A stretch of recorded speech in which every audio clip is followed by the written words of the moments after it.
ole tuntum achuan YouTube cover thalak hi imwe engtin nge download thei engtin nge download tan tuna kan lo jirdon nangma YouTube channel cover thalak le midang te YouTube cover thalak po I download theya tiang hian tuna entirnan hei ka channel logo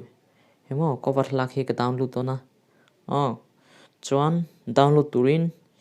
Chrome browser kan kaldon Chrome akalla kalzo huna click la YouTube a hian YouTube a click zo huna chuan direct heta YouTube logo a hian click dona click zo hun chuan your channel ti akalla hei your channel kalzo huna chuan heta hian hei cover la ke imuem tuna ka download don hi click la tiang hian option local don mo la ke rai deuh de kan click ang tiang hin hei den kan click ang hi ve khat chau na lo rai deuh kan click ang tiang click chau chuan option local don download image tuna ka download don download zo open hei download to hi imuem gallery a tuna ke te don gallery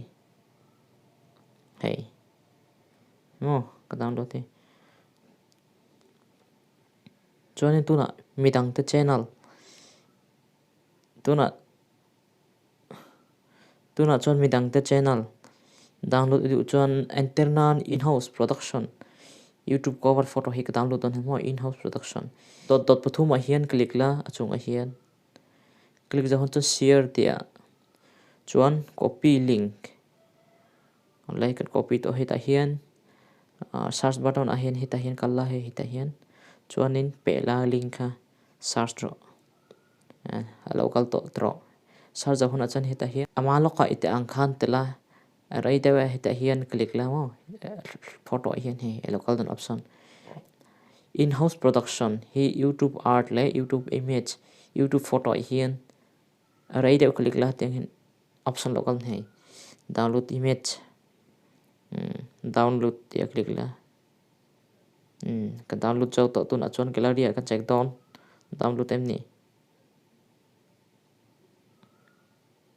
gallery hei muem chuan ka tiang han olsam taka YouTube channel cover thlak midang te le nangma cover thlak download thei ani klome